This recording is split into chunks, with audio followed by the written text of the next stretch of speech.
Given time, everything changes. Remember when bread was considered healthy? Hybrid used to be shorthand for Prius and fuel efficiency. Now the tech is becoming common and used to boost power, not just gas mileage. Hyundai has brought automotive journalists to Austin, Texas to check out the second-generation Palisade that, for the first time, gets a hybrid powertrain. We're going to be launching 18 different hybrid models by 2030 across a whole variety of segments, including the all-new Palisade, which is why we're here now. This three-row family SUV has always run with a V6. The hybrid adds efficiency plus power. Win and win. Available with front or all-wheel drive, there are 4 trim levels with seating for up to 8. Gen 2 gets a bump in size, making it more spacious for the brood. At these events, they always hook us up with a drive partner. I am lucky to be with Cole Attisha. He's with Autoblog. He's also Canadian. Yep. Sorry about the Blue Jays, man. It was a tough loss. Yeah. Hyundai's drive route is long and diverse. Highway cruising, city slogging, and a section of winding back road that we're pretty sure was a Google Maps fail. Going hybrid adds about $2,200 to the price of the Palisade, meaning a base front-wheel drive model, stickers for just under $46,000. That's with destination. We're driving top trim, fully loaded calligraphy models, all-wheel drive, every option, and it's stickers for just over 60 grand. And frankly, it's worth it. Calligraphy's interior quality is serious competition for Lexus TX at 15 grand less. Smart details like a full-width door pull that works for passengers of all sizes, and this color blocking from the cargo area into the back doors are everywhere. Calligraphy gets a built-in front and rear dash cam system, heated, vented, and massaging front seats that become lounge chairs, a solid surround view camera system to help keep the sheet metal dent-free, and an impressive list of safety tech. And one of the interesting enhancements we had was a safe exit assist indicator. If you're parallel parked, it detects vehicles coming from the blind spot. If it's unsafe and the vehicle is detected, it's going to lock the vehicle and provide a warning. This takes it to another level. They're kind of like blind spot warning indicators in the rear door panel. So when that's illuminated, the doors are locked and it's not safe to go out. So it really alerts the second row passengers just for that peace of mind. There's real change under here. Hyundai's latest generation hybrid system pairs a turbocharged 2.5-liter four-cylinder with 2 electric motors for a total of 329 horsepower and 339 pound-feet of torque. That's 42 horses and 79 pound-feet over the V6. I find the location of that ignition button a little cumbersome, but do like the head-up display. Throw $2,000 at Hyundai and it adds all-wheel drive that uses a shaft to turn the back wheels. Self-leveling rear suspension is standard on all trims. The cabin loses a tiny bit of room because of the 1.65 kilowatt-hour lithium-ion pack under the front passenger area, but it's nothing substantial. The hybrid unique transmission is a 6-speed. Both motors are inside of its case. The whole system is more compact. Manual shifts are a thing, drive and terrain modes too. There are advantages to electrification that go beyond efficiency. What's unique for the hybrid is what we're calling this e-motion. So basically what it does is it enhances the ride and handling utilizing the electric motor. It improves stability during turn in and turn out. There's also an evasive handling assist, so in emergency situations or immediate shifts in load, the vehicle is able to apply stability to help avoid that. And then also the dynamic torque vectoring control improves the handling by using the brakes as well as the motor to reduce the understeer while you're doing hard cornering. And then also E-Ride, this is a driving motor. It improves the pitch motion when you go over bumps. All right. Let's check out acceleration. I'm in sport mode and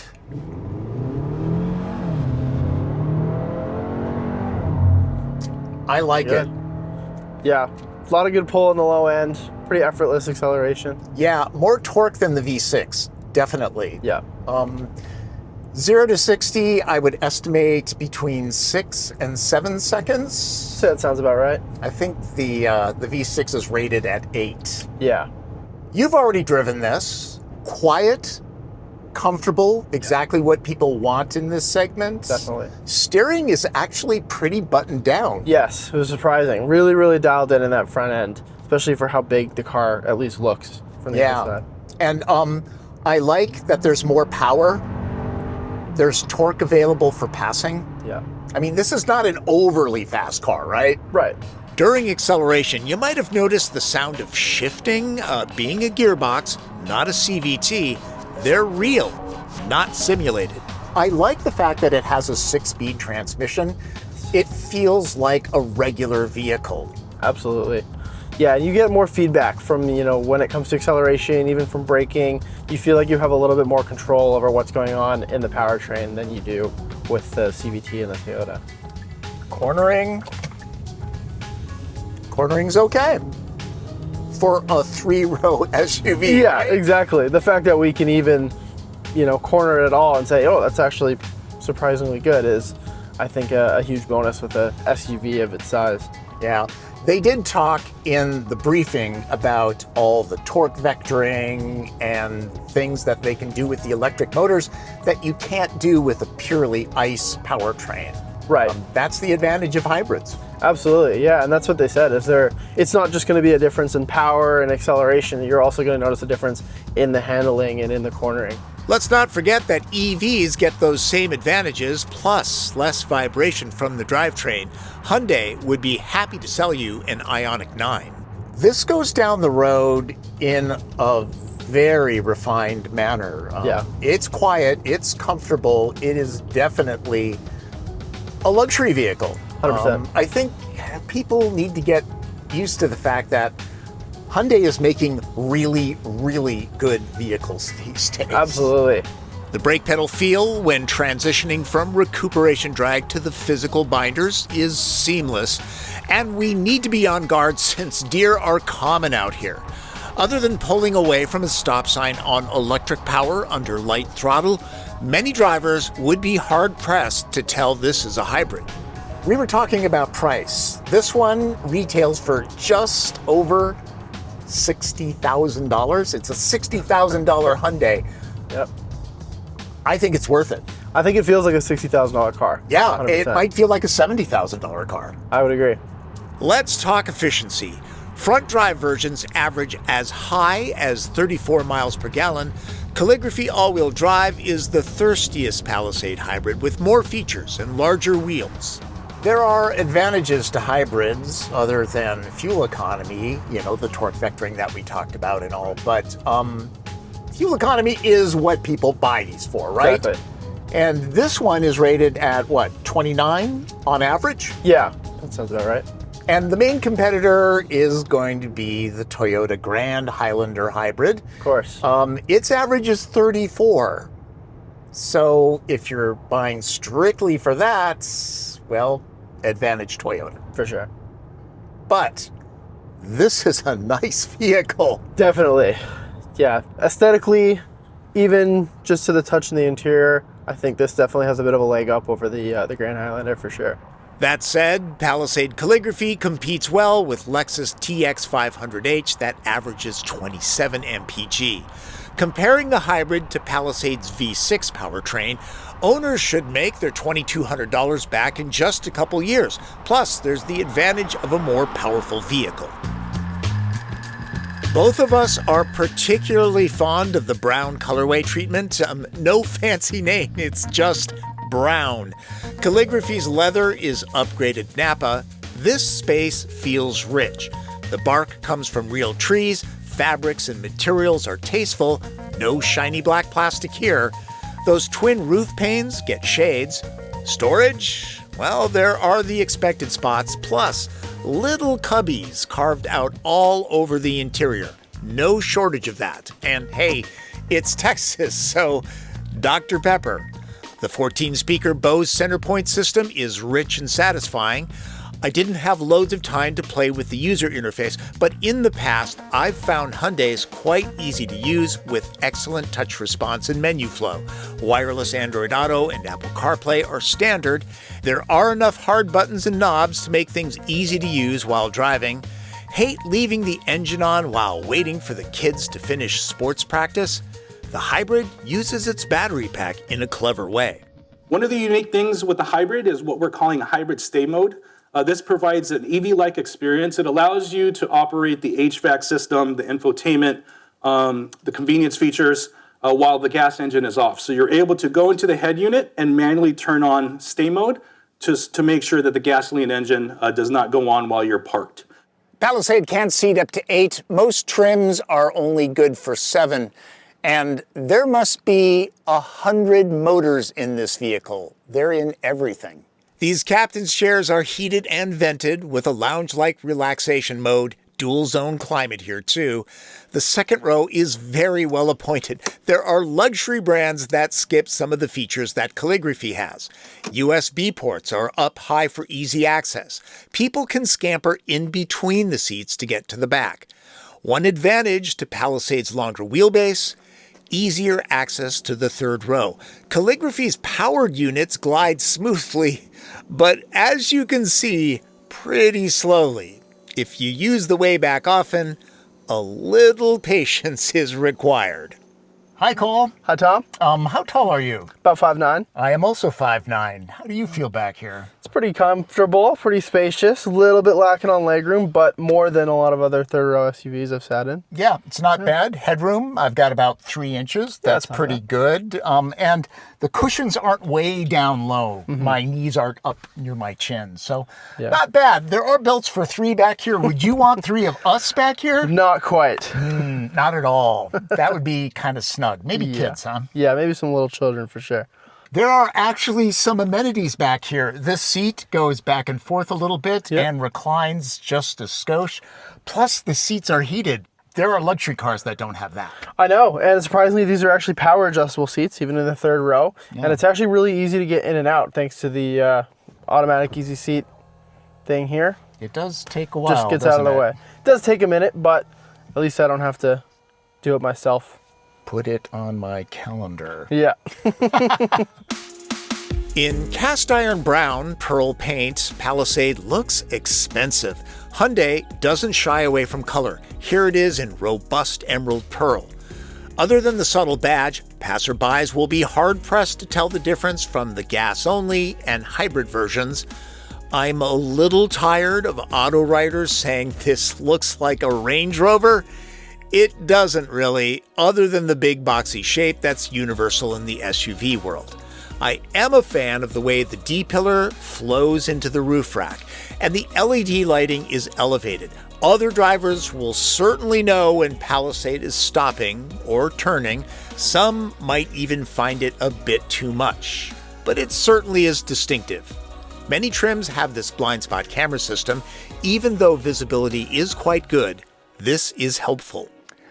I checked, and I'm some 60 miles away from the closest Costco. So the TP trunk test is not happening, but I have my gear and Cole's gear. With all seats filled, there's 19 cubic feet left for cargo. I'd say that's 5 carry-on suitcases if they're on the normal side. There's a little space under here too. The V6 gets a compact spare tire. The Hybrid settles for a repair kit. Powered rear seats are great for kids and petite drivers, and these are some of the best I've seen in any 3-row SUV. For starters, they can be lowered and raised. The going up part is always nice. These controls can be used to drop or raise all rows at the same time when you're in a hurry. After row 3 is stowed, there's 46 cubic feet to fill. Many times, I've had to run around and adjust the second or first rows so they don't stop a seat back from lowering. If you look closely, they seem to know when there's going to be an issue, and everything moves to eliminate that problem. Not only is the floor flat, it's nearly 87 cubic feet of cargo space. That's a lot. Calligraphy was the only trim on hand to drive. But I suspect dropping down to the SEL Premium all-wheel drive level would save around $9,000 while delivering the same powertrain and much of the premium feels. All right, Cole, let's sum this up. Pluses. Definitely the handling, the ride, the steering, that low-end torque makes acceleration really effortless. Yeah, better than the V6, I would say. 100%. Also more efficient. It also looks great outside and in. Yes, and it feels great too. Yeah, minuses? Yeah, tougher to put my finger on those. I have to say, obviously the price is one thing to consider.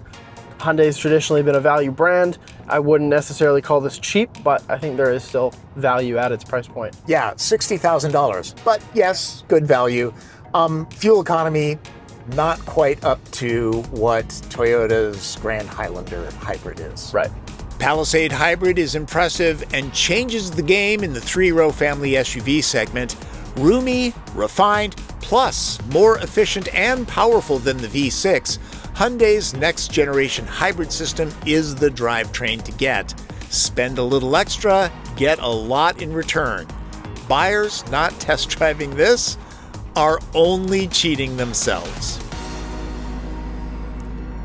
I like coming to events. I get to talk to engineers and product planners. There's more information at these compared to an online press kit. Palisade Hybrid is very deep. I only had time to get to some of the features. Some viewers complain that I use bites from the staff, but I see it as giving you insight into what I'm experiencing. Both of the motors are inside the transmission case. The small motor is mated directly to the engine. It provides 13 kilowatts of power. That's mainly used for engine starting, generator, and also drive and regenerative braking. On the other side, the P2 motor, which is the main drive motor, much larger, 54 kilowatts, putting out 72 horsepower. This is integrated directly into the transmission. It provides the drive and the regenerative braking for the vehicle. Think about it. These people live and breathe the vehicle for months, maybe years before it comes out. I'll remind you that a new Telluride has just been unveiled, and while there's no solid confirmation, chances are Kia will use the same two powertrains as Palisade. I did a full video on the reveal of the new 2027 model, plus I interviewed the designers. Check that video out. Special thanks to Cole for being an excellent drive partner. And before I go, I need to stress that Hyundai brought me to Texas, put me up and fed me, but what I'm here for is the information, so I can get it to you as quickly as possible, okay? That's what I'm here for, that's what I'm all about. Thanks for watching. Hey, you're here at the end. Subscribe to the channel, okay? Follow me on social media. I'm on all the major platforms. And if you have a question, leave it in the comments. I'm good about getting back to people. That's Driven. I'm Tom Voelk.